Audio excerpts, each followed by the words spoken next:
Hola Andrés, buenas tardes, ¿cómo estás? Muy bien, ¿y ustedes? Perfecto, todo bien. Estamos apenas empezando, vamos a- a esperar que nos vayamos juntando todos, un ratito, unos minutos, ver cómo estamos. De- Nos escuchan bien, me parece. Yo te escucho perfecto, te veo muy bien. ¿Tú me escuchas a mí?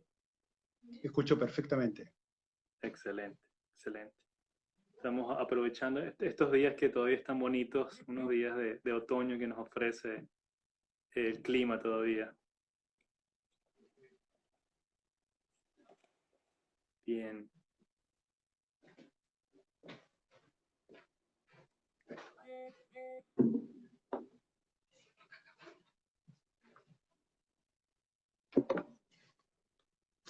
Genial.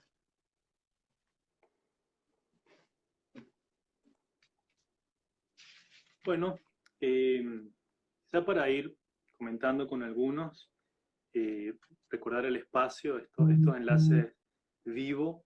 La idea es hacer entrevistas con docentes, directores, con expertos en temas educativos, para ir tratando y ver juntos cómo reaccionar y qué hacer justamente dentro de estas circunstancias que estamos viviendo, no solamente en Uruguay, sino en el mundo.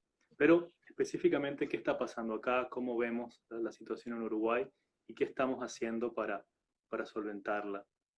Esta semana hemos tenido ya unas entrevistas interesantes. El principio de la semana fue con Pulgar, el presidente de Ceibal, y ayer estuvimos con Karina León, que fue una instancia muy rica donde conversó sobre diferentes estrategias de diseño de actividades, dio varias ideas, respondió unas cuantas preguntas de los usuarios y estuvo bastante bueno. Hoy vamos a tratar un tema no menos interesante, muy importante, que es la evaluación, cómo estamos viendo la evaluación, qué pensar sobre la evaluación dentro de este contexto en el que estamos. Eh, para este tema hemos invitado a Andrés Peri. eh, Él es sociólogo de profesión, tiene su licenciatura por la UDELAR y luego su maestría y su doctorado por la Universidad de Texas en Austin. Actualmente, Andrés Peri se desempeña como director de la Dirección de Investigación, Evaluación y Estadística de la Dirección Sectorial de Planificación Educativa de la NEP y además es asesor de la Red Global de Aprendizajes. Así que es un gusto tenerte con nosotros, Andrés. Bienvenido. Un gusto estar acá.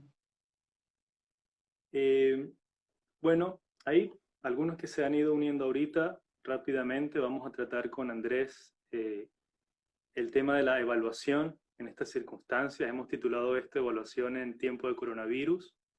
Y como para darnos una introducción, eh, hay ciertos elementos, hay ciertos aspectos generales que estaría bueno considerar antes de hacer algunos más específicos. Especialmente esto del contexto, ¿no?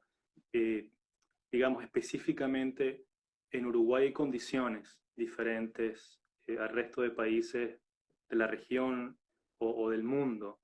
Y esto nos da, de alguna manera, eh, una posición especial o nos permite tener una visión especial de cómo afrontar estos temas como la evaluación en estos tiempos. Eh, y bueno, me gustaría saber cómo Andrés Pieri eh, piensa esto, cómo piensa este contexto, cómo ves que podemos empezar a entenderlo. De acuerdo, capaz un poco para dar marco, como bien plantaba Paul. La primera cuestión es que circunstancialmente también yo en este momento soy el director de planificación educativa de Codicen en este interregno. En ese marco también se construyó un equipo interdisciplinario, en realidad, con integrantes de todos los consejos más igual, que hace poco salió justamente un documento que se llama Sugerencias Orientadoras de la NEP para docentes y comunidades educativos en el marco de la emergencia sanitaria. Y justamente en ese documento que ha sido publicado extensamente en las distintas redes, ahí se muestra un poco cuál es la posición que adopta la ANEP en ese sentido. Y en primer lugar, creo que lo que tenemos que todos pararnos desde el siguiente lugar. Hasta ahora hemos venido trabajando con la idea que las plataformas eran un acompañamiento a la presencialidad y al aula, que era nuestro buque insignia, digamos, de la educación, y en un momento, por razones sanitarias, esa buque insignia desaparece. La única educación posible que se nos crea en este marco, digamos, es este salvavidas en realidad de las plataformas, las diferentes formas de educación a distancia. Prefiero hablar de educación a distancia y no solamente conectarse a plataformas, porque hemos visto en este periodo, primero, de que la inventiva docente ha encontrado formas de contactarse que van mucho más allá de plataformas. La segunda cuestión es que no en todos los casos podemos asegurar que todos se conectan a una plataforma como modalidad de transferencia, digamos, de conocimientos y de propuestas didácticas. Y la tercera cuestión es que efectivamente deberíamos encarar este periodo en particular como que ahora la única educación posible es una educación a distancia, con distintas modalidades, distintos recursos, distintas características, pero es la forma como nos permite seguir manteniendo viva o activa la llama de la educación en un contexto de clases suspendidas. Vuelvo a decir, clases presenciales suspendidas, pero como sistema educativo hemos asumido la responsabilidad de mantener la educación en estas condiciones y crear las condiciones para que cuando venga la presencialidad nos encuentre lo mejor parado posible y que apelamos justamente a la inventiva de los colectivos docentes a la hora de encarar esta etapa en particular. Por eso me parece que hay como una discusión con respecto a cómo encarar la evaluación. A ver, de vuelta, es una evaluación en abril. Sé que en muchos casos también, como ahora estamos muy pendientes de las historias del mundo, nos llega la cuestión de que, claro, la mayoría del hemisferio norte encontró la epidemia al fin del año lectivo. A nosotros nos encontró a 1 o 2 semanas de inicio del año lectivo. Por eso en el hemisferio norte se empieza a discutir, no va a haber repetición, cómo cerrar los cursos en ese sentido. A nosotros nos toca cómo arrancar un curso muy distinto en un contexto de no presencialidad. Por eso me parece que para despejar esa cuestión, me parece que nadie discute si va a haber repetición o no en abril, me parece prematuro discutir eso. Obviamente de que en ese sentido creo que la NEP y el sistema educativo ha avanzado en términos de llegar a plantear de que la repetición tiene que ser el último recurso en algunos casos. Uruguay abusa del instrumento de la repetición. De hecho, en las evaluaciones, cuando nos comparamos contra 70 países, como en el último registro de PISA, Uruguay aparecía como el 4º país con más experiencias de repetición de los estudiantes a los 15 años. Quiere decir que usamos mucho el instrumento de la repetición, y en ese contexto creo que nos da pie para pensar de que hay otras formas de encarar el progreso de los estudiantes por grado. También he estado involucrado en iniciativas que han tendido a revisar los regímenes académicos y los regímenes de pasaje de grado. En ese sentido, Uruguay tiene sobre todo educación media, que requiere que cada materia por cada grado tiene que ser acreditada para poder cumplir todo el ciclo largo de los 6 años de la educación media superior. Y por eso, en realidad, en parte por ese régimen de cursado, por algunas razones históricas, es que Uruguay tiene la tasa de egreso de educación media superior de las más bajas del continente. En realidad tenemos un sistema que no permite a ningún estudiante tener una materia baja. Uno le puede tener una alta y otra baja, y saber que hay inteligencias múltiples, pero nosotros requerimos todas por el nivel de acreditación y suficiencia. Esa es una discusión que nos aparta, pero sí quería dar en este contexto de que la primera cuestión sobre evaluación, que ya se está discutiendo alguna cuestión y repetirá en este año, primero es una discusión prematura, Segundo, me parece que es una discusión transportada del hemisferio norte al sur.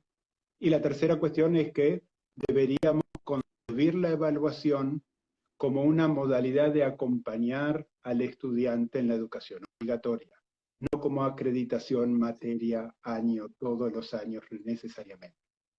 De hecho, allí, disculpa que te interrumpa, Andrés, Carlos Magro estuvo con nosotros hace ya unas semanas y comentaba justamente esto. Él decía, Uruguay tiene una suerte de que todo esto sucede al principio y no al final como en España, que los trae, les exige responder a otras preguntas u otros problemas. Y me parece bien, a propósito, bien interesante esto que mencionas sobre digo, porque mi impresión es que entonces hay una oportunidad, no exactamente para replantear, pero para pensar concretamente sobre la evaluación, ¿no? Es qué es, para qué la usamos, qué está pasando con la evaluación en nuestras aulas de clase y cuál es el fin último, ¿no? De qué le sirve eso al estudiante, de qué le sirve eso al docente. Y quizá por allí hay algunas claves, ¿no? Tener esa discusión nuevamente que a veces a los docentes nos parece como, bueno, ya sabemos lo que es evaluar, en algunos casos, ¿no? Pero volver a tener esa discusión, replantearnos en este contexto, quizá nos permite ser más efectivos, ¿no? Darle otro sentido, otra orientación. ¿Cómo ves eso? Bueno, a ver, toda crisis también tiene un sentido de oportunidad. Y en ese Exacto. sentido, ojalá nos encuentre con otras miradas sobre los mismos procesos. De hecho, creo que lo que deberíamos pensar es, creo que nosotros tenemos como una cierta obsesión de ver la evaluación como acreditación y sobre todo una visión de la evaluación con un tinte muy como sumativa, digamos. Capaz para entrar a aclarar algunos conceptos, las evaluaciones cumplen distintos propósitos. De hecho, podemos clasificarlas según sus propósitos en diagnósticas, formativas y sumativas. Se hacen en distintos momentos del año, tienen distintas características. De hecho, en realidad, en este momento deberíamos estar planteándonos evaluaciones diagnósticas. ¿Por qué? Porque a la semana o a las 2 semanas se suspendió la presencialidad. De hecho, hay propuestas diagnósticas que hemos venido trabajando para educación media y para primaria, en donde están disponibles y gracias a que hace 11 años que hacemos evaluaciones en línea en el sistema educativo uruguayo a partir de que empezó Ceibal, es que contábamos con una plataforma que este aquí que sigue funcionando a pesar de que las clases estén suspendidas. En realidad, si bien se pensó más para una situación de docentes con los alumnos en el aula, puede aplicarse a distancia, mientras el docente activa la evaluación diagnóstica. Lo interesante en el caso de media es que cualquier docente del plantel activa la evaluación diagnóstica, ahí hay una serie de actividades, sobre todo de estilos de vida saludables, por ejemplo, que atraviesan y son propios para primero y segundo o tercero de educación media básica, y que todos los estudiantes que realizan esa actividad, después todo el plantel ve los resultados. Eso es un hecho interesante. ¿Por qué razón? Porque no tenemos que atosigar a los estudiantes en este contexto con un currículum fragmentado de 12 materias donde cada docente le propone una actividad a los estudiantes.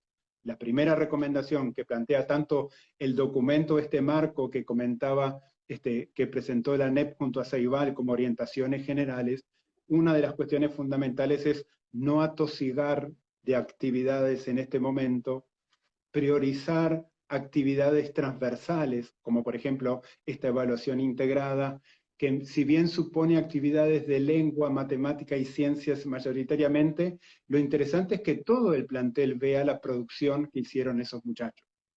Eso me parece que es un elemento muy importante, que eso, sobre todo para la media, que donde hay muchos profesores en el plantel, en primaria eso no ocurre tanto, no es tanto ese el problema, pero de vuelta, muestra la importancia de conocer dónde están los estudiantes en ciertas dimensiones de conocimiento, y la plataforma puede ser una de las formas de acercarse con actividades relevantes, alineadas al programa y que se pueden hacer desde el espacio familiar. Claro. La eso es... Sí, no, continúa. No, no, además de eso, hay una propuesta, digamos, de actividades para realizar en casa que tienen una idea no tanto de diagnóstica, pero sí de plantear situaciones en donde se pueden resolver desde el hogar, el maestro la ve y puede volver a ellas a la hora de ver dónde están sus estudiantes en función de esas dimensiones que preguntó.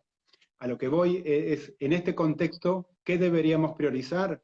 La primera cuestión es, bueno, no podemos funcionar con el chip que viene a abril y tengo que pasar los promedios de nota para la libreta. Estamos en una situación radicalmente distinta. Creo que sí tenemos que acompañar el proceso de esta educación a distancia. La evaluación puede ser un instrumento de diálogo valioso entre el docente y los estudiantes. Podemos fomentar la autoevaluación. De hecho, en la plataforma también hay formas de autoevaluarse los docentes de la Red Global de Aprendizaje, por ejemplo. Sí, También exacto. la coevaluación. Podemos pensar modalidades en donde le pedimos a un estudiante de que valore el trabajo de otro. Eso se puede hacer gracias a plataformas. No tanto la plataforma en SEA per se, que ahí no es tan apropiada para la coevaluación, pero sí en otras modalidades donde uno puede ver la producción de otro estudiante y hacer un comentario sobre ella. Perfecto. Capaz Allí vale la pena te interrumpo sí, un adelante. segundo, disculpa Andrés, solo porque algunas personas han estado preguntando sobre esto, si estabas hablando de SEA. Sí, estamos conversando sobre SEA a propósito de cómo estamos pensando y qué estamos haciendo sobre la evaluación acá en Uruguay. Entonces, sí, de la plataforma que concretamente está hablando Andrés ahora es SEA y de estos elementos que están allí, no todos, porque como está diciendo justamente ahora, para el proceso de coevaluación no hay una herramienta específica para eso, ¿cierto? De acuerdo, capaz simplemente comentar, hay conceptos generales que funcionan independiente de plataforma. Yo no voy a hacer énfasis en la plataforma SEA per se, Bien, independiente de que nosotros fuimos los que contribuimos a desarrollarla.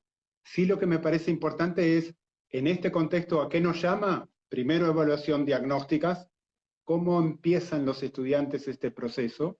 Segunda cuestión, a evaluaciones formativas, y capaz de hacer un énfasis sobre la importancia de las evaluaciones formativas. Las evaluaciones formativas no se hacen para acreditar o para poner una nota en el carnet, sino para ver dónde están los estudiantes en ese proceso de aprendizaje.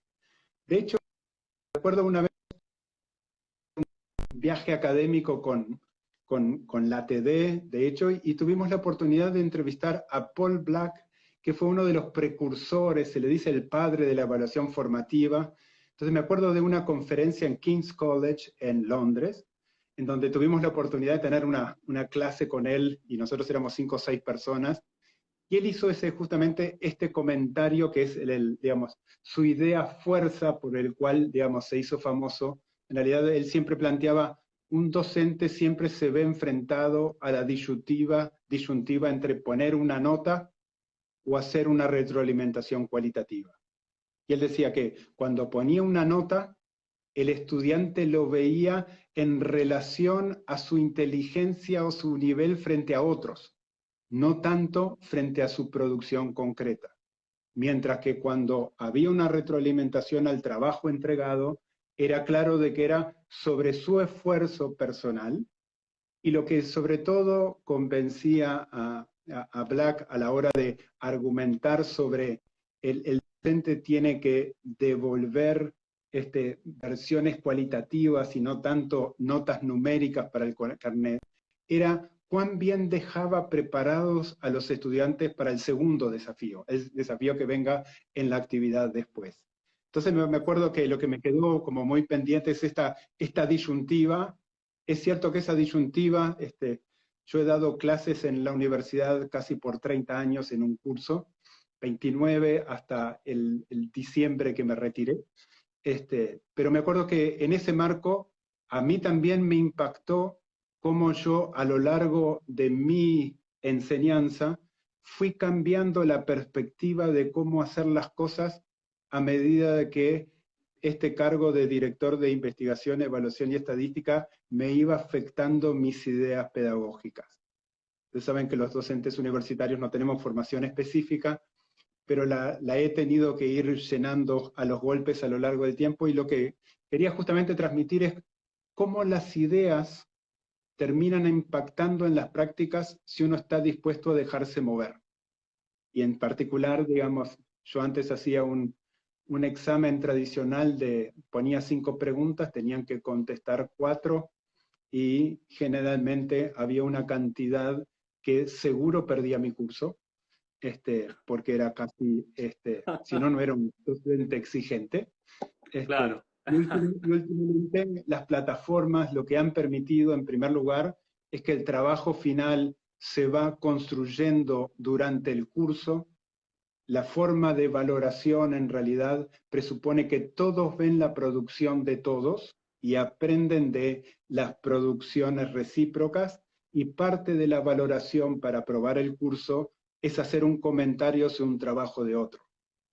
Y me doy cuenta Bien. del salto cualitativo de lo que supone mi vieja forma de encarar el curso de estratificación social en la maestría de estudios de población, a esta nueva modalidad, donde lo que he logrado es que, primero, que todos salven, y no porque me he vuelto menos exigente.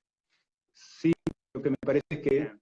la forma afecta sobre el resultado final, y es importante desarmar ciertos moldes para plantear nuevas oportunidades. Ojalá que cuando venga la presencialidad nos sirva para reacomodar algunos aspectos también resaltados a esto. Un último concepto que quería reafirmar con respecto a la evaluación formativa es que en los estudios que muestran el impacto de distintas políticas, la evaluación formativa aparece como las políticas, primero, más costo eficientes, y segundo, de mayor impacto en la mejora de aprendizajes. Por eso me parece que es importante jerarquizarlo. Nosotros lo hacemos generalmente en todas las presentaciones que hacemos. No es que la evaluación formativa tiene menos valor que la evaluación sumativa, al revés. En realidad, la evaluación formativa ha demostrado que tiene mayores efectos en la mejora de los aprendizajes que una evaluación de rendición de cuentas dura, como pasa en muchos sistemas educativos. Exacto. Sí, allí creo que hay algo bien interesante que me trae a colación lo siguiente. En el documento que mencionas en TANEP, en la introducción, dice lo siguiente: si educar es humanizar, y en ese sentido educar es ir al encuentro del otro, eh, yo pienso, ¿no? Quizá la evaluación es justamente un instrumento que nos permite hacer ese trayecto, cómo acercarme al otro, pensar en la evaluación como una forma de acercarme realmente a otro.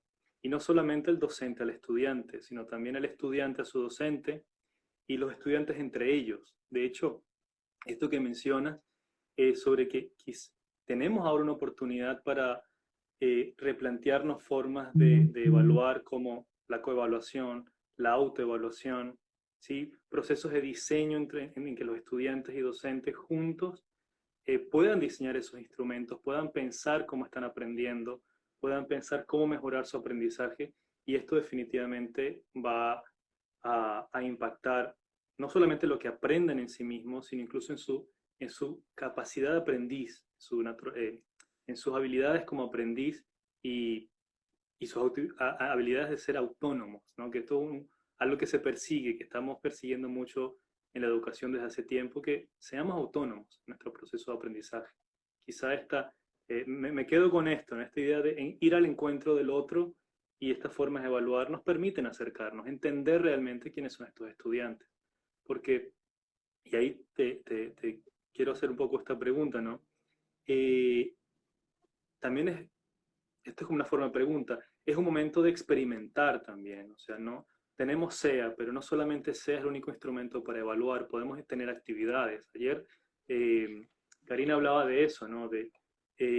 Debemos plantearnos actividades creativas, debemos plantearnos algunas formas de evaluar, ¿sí? Pero no como un examen, no como una forma de calificar, sino justamente como algo que hagan las personas, a que hagan los estudiantes, y ellos puedan ver ese proceso. ¿Cómo ves esto de esta apertura a inventar o a probar nuevas formas de evaluarnos y de evaluar. No, a ver, a mí, de vuelta, yo creo que la evaluación es mucho más importante que lo que está contenido en la plataforma SEA. La plataforma SEA es una forma de responder a demandas, a posibilidades, etcétera, donde las tecnologías, las plataformas, por ejemplo, nos permiten cosas que en otro contexto no podemos hacer.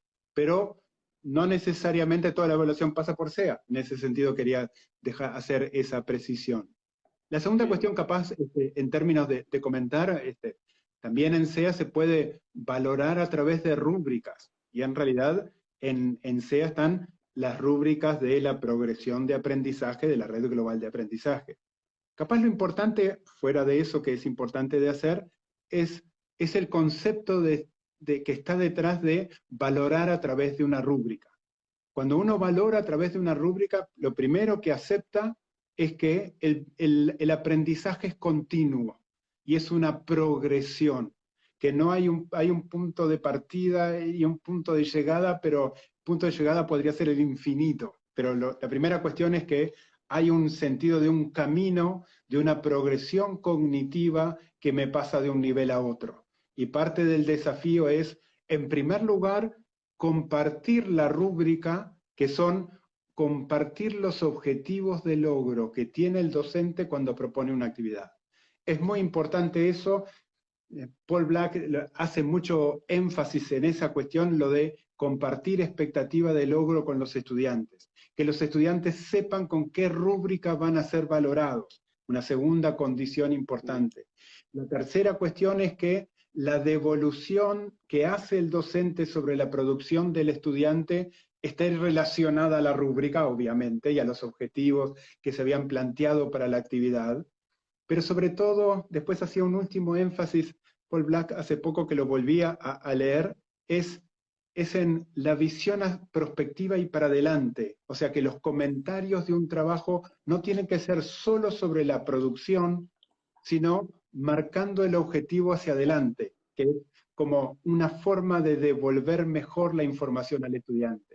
Creo que uno de los desafíos que enfrentamos es, de vuelta, volví a hacer énfasis en que la evaluación formativa es de las políticas educativas de mayor impacto en los aprendizajes. Lo único que hay que hacerla bien y es compleja. claro. Requiere inversión de los dos lados, del estudiante queriendo leer los comentarios que le hace el docente, y por el otro lado el docente teniendo tiempo para hacer una retroalimentación sobre eso.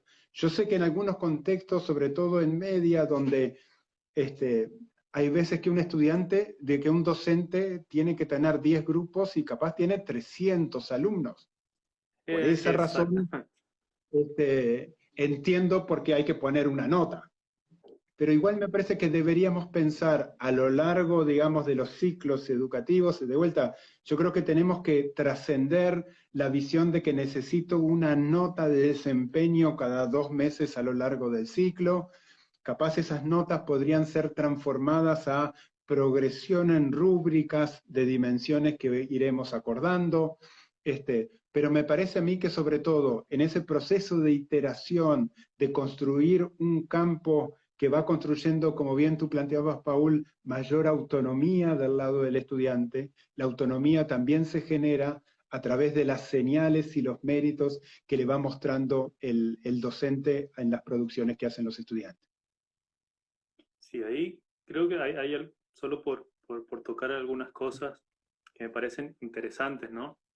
Eh, y aquí voy a hablar un poco, yo soy también mentor de la red global de aprendizajes, y cuando trabajamos las rúbricas hay algo que, sí, que es bien importante.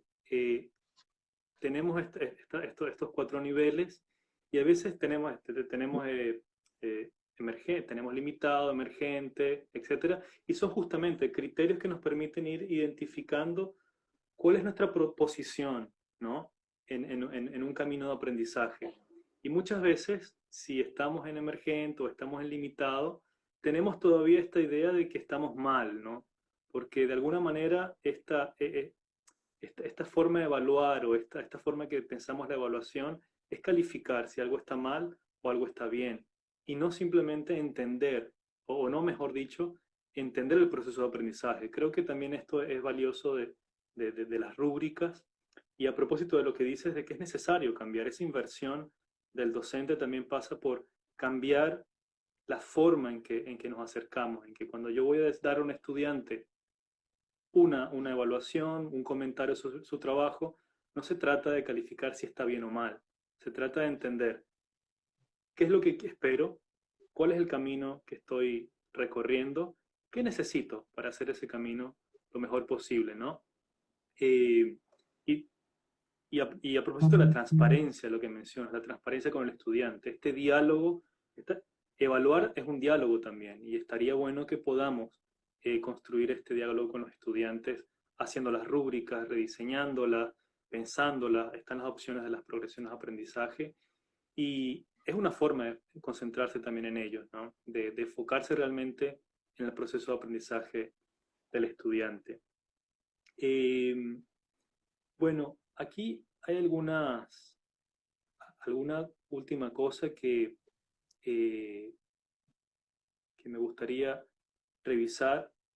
Y es bueno, hablas de que la prioridad ahorita sería hacer evaluaciones diagnósticas, evaluaciones formativas, eh, y estamos en este contexto de educación a distancia.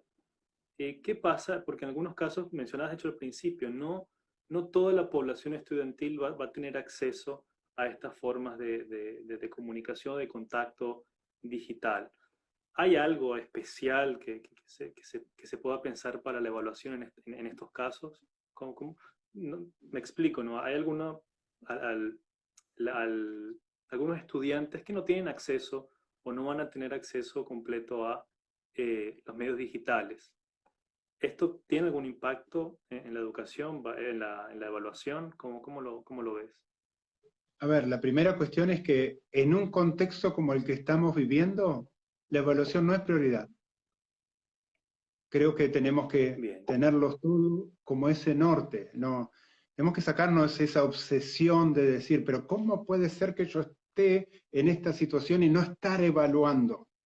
Yo creo que, a ver, yo tomaría más la oportunidad de la evaluación, como tú bien lo planteabas, como instrumento de diálogo, como forma de contacto, como ida y vuelta docente-estudiante en esa dirección, más que esa obsesión de tengo que dar méritos y reconocimientos a las personas según sus ahí va. esfuerzos, ¿no? Me parece que, de vuelta, para mí la evaluación en este contexto no es la prioridad. La prioridad es mantener el vínculo, mantener el proceso educativo activo, que en este tiempo los muchachos vayan aprendiendo a través de formas más integradas de aprendizaje, a través de los desafíos, por ejemplo, que plantea Ceibal, a partir de trabajar en proyectos más integrados, tratar de superar la fragmentación curricular, que es aún más problemática en la educación a distancia, ¿no? Es de las cosas que tenemos que meternos en la cabeza, que tenemos que superar, y me da la impresión de que en este contexto lo que primero tenemos que hacer es asegurar esas primeras precondiciones. ¿Cuál es la primera condición? Todos los estudiantes que estuvieron inscritos en una oferta educativa nuestra tienen que estar en contacto con su docente. Primer punto. Segunda cuestión, una vez logrado el contacto de todos, capaz la forma de llegar no es con todos vía plataforma, capaz es una combinación o capaz es unas modalidades de presencialidad con virtualidad, con mensajes, con retransmisiones de los que tienen contacto con los que no tienen. Y me parece que ahí tenemos un desafío difícil, que yo lo que diría es, tomémoslo como desafío, sin angustia, porque todos estamos como la película de Almodóvar, ¿no? De Almodóvar, mujeres al borde de un ataque de nervios, en realidad. Estamos casi en esa situación porque los docentes presionados por mantener la situación educativa, los padres tensionados por la situación socioeconómica, pero también en la cuarentena con los niños en la casa, no sé, socialmente con mucha incertidumbre. El primer mensaje no es de evaluación, es de humanidad, de reconocer empatía, de comprender el lugar del otro, de encontrar situaciones donde podamos encontrarnos. Me parece que nos puede ayudar a rescatar el valor humano de esta experiencia, y yo creo que en ese sentido, de vuelta, la evaluación como pretexto y como instrumento de diálogo, como forma de conectar, como forma de devolver y también de conocer dónde están mis estudiantes que no los puedo tener en el aula, pero sin embargo puedo construir una situación en que empiezo a ver. Nosotros hacemos mucho énfasis en, no importa que hagas la evaluación en línea y te equivoques, porque el error es una fuente riquísima de aprendizaje. Lo único que tenemos que crear en el pacto educativo, pedagógico general, tener esa condición como necesaria. No hay problema en equivocarse, porque para eso estamos, para aprender del error. De hecho, Agustín Ferreiro hablaba mucho de la importancia del error, de cómo identificar la laguna de conocimiento que tienen mis estudiantes, y él planteaba que la situación nueva era la que le permitía saber si los estudiantes tenían los conceptos aprendidos o no. Pero de vuelta, me parece que es cuando dejamos la idea de evaluación como sumativa, como acreditación, es que cuando aparecen todas estas oportunidades de ver la evaluación desde otra faceta. ¿Acá? Tengo una pregunta de Claudio que quizás estaría bueno pensar. Pregunta, ¿por qué será que nos sentimos tan presionados a evaluar? Yo puedo entender, es difícil esa pregunta, pero como docente quizá lo entiendo, pero a ver, ¿qué tal? A ver, no tengo una respuesta definitiva a tu pregunta. Sí creo dos o tres cosas. A ver, la primera es, no hemos logrado construir una cultura de la evaluación sobre la base distinta de la rendición de cuentas. Y yo creo que necesitamos construir una idea de evaluación. Michael Fullan hablaba de la rendición de cuentas inteligente, y en realidad era interna. O sea, a primer lugar, uno no puede tener rendición de cuentas externa si no tiene primero una idea de rendición de cuentas interna. Y en ese sentido, una de las cosas que planteaba era, bueno, partamos de la situación tal cual es, y no juzgar la situación, sino partir de la situación tal cual es. Como decimos nosotros, y que sea lo que sea, jugando con ese juego de palabras entre la canción de Drexler y la plataforma, pero sí me parece que tiene ese sentido de mejor saber dónde están mis estudiantes parados frente a esta dimensión, porque al enfrentarme después a los resultados y ver cómo puede ser que mis estudiantes no puedan resolver esta actividad, me movilizan a encontrar respuestas. Y yo creo que me parece que una de las cuestiones importantes justamente es seguir construyendo esta visión de la evaluación formativa, que tiene que ser parte estructurante de nuestro sistema.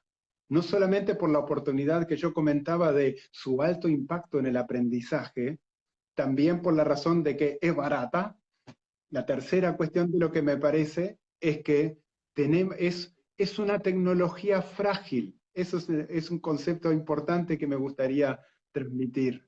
En realidad se juega en preguntas y repreguntas y formas de devolver producciones que pueden ser sustantivas o puede ser una carita feliz. La carita feliz no ayuda mucho, pero sí una devolución de decir, armaste bien el marco conceptual del ejercicio, te adecuaste a la consigna, incorporaste ideas nuevas. ¿Me explico? En cómo se da la retroalimentación, claro, se juega la posibilidad de aprender. Sí, ahí, por eso, digo, una de las cosas que estoy recogiendo de los comentarios es esta idea de que justamente superar esta idea de evaluar como si fuese un juicio. Hay una sentencia, está bien, está mal, carita feliz, carita triste, etcétera, sea cual sea la forma, pero no hay una comunicación, realmente no hay un acercamiento al otro. creo que hemos tocado temas generales bien interesantes, has dado una visión muy clara y muy rica sobre cómo empezar a abordar estos temas, cómo afrontar la evaluación en estas circunstancias y en este momento en el que estamos de la educación. Y creo que no me queda otra cosa que pedirte algunas palabras para cerrar, algunas recomendaciones, algo que le quieras transmitir, además de lo que ya has hecho bastante a las personas que nos están escuchando. No, capaz en contar de que en realidad yo me hice un Instagram porque Ah, mi suegra, la nona, tenía Instagram y tiene 80 años y yo dije, no puede ser, no puedo estar tan fuera de la realidad como no tener un Instagram. Y ahí ahí es hiciste cuando me hice un autoevaluación. Instagram y a los 3 días me dicen, Andrés, vas a tener que salir en un Instagram Live en este sentido. Me parece que uno tiene que mantener el músculo activo en términos de adaptación a circunstancia. Segunda cuestión, me parece que el texto de Andy Hargreaves, que muestra cómo los docentes tienen que liderar la respuesta frente al COVID, me parece que es un lindo texto para tener como bandera en términos de cómo encarar esta situación. Yo en ese sentido agregaría la cuestión, estamos todos experimentando y no está mal experimentar. Lo que sí me parece es que hay un cierto sentido de urgencia que yo lo que diría es no dejarse angustiar, pero apelar al compromiso ético que todos tenemos como responsables de que el proceso educativo, a pesar de la pandemia, siga funcionando, ¿no? Es como un poco la arenga final. Y me parece que en términos de evaluación, de vuelta, es no obsesionarse con la evaluación. Hay formas de evaluación formativa que deberían estar en el ADN de cómo operamos y no están. O sea, no están en el marco institucional de cómo operamos. Generalmente más juega más en la idea del carnet y la nota, me parece que son cosas que tendríamos que encarar en contexto de coronavirus o sin contexto de coronavirus, en términos de tener una forma de devolver visiones del aprendizaje más sustantiva, más apegada a la producción, más, no sé, más alineada con lo mejor de la tradición, digamos, de los estudios pedagógicos que muestran que la evaluación formativa puede ser una herramienta muy poderosa. Bueno, muchas gracias Andrés, de verdad que ha sido una instancia muy, muy rica, muy valiosa esto de escucharte. No me queda más que también agradecer a los oyentes por estar acá, por aportar, por unirse con nosotros a discutir sobre estos temas. Invitarlos mañana, vamos a estar con Juan Correa, el director del Liceo La Barra, igual a las 15 horas. Y informarles que, por ejemplo, el documento de ANET, por ejemplo, o el artículo que hace referencia a Andy Hargreaves, lo vamos a tener, esa información la vamos a tener en la página web de la Red Global, con esta entrevista también, y seguramente ya mañana tendremos este vivo en YouTube para que los vean aquellos que no tuvieron la oportunidad de verlo hoy en directo. Así que muchas gracias otra vez.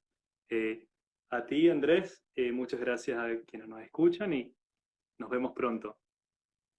Gracias, pido disculpas, pero no podía leer simultáneamente los comentarios y hablar, así que les pido disculpas por mi Es complicado, unidimensionalidad.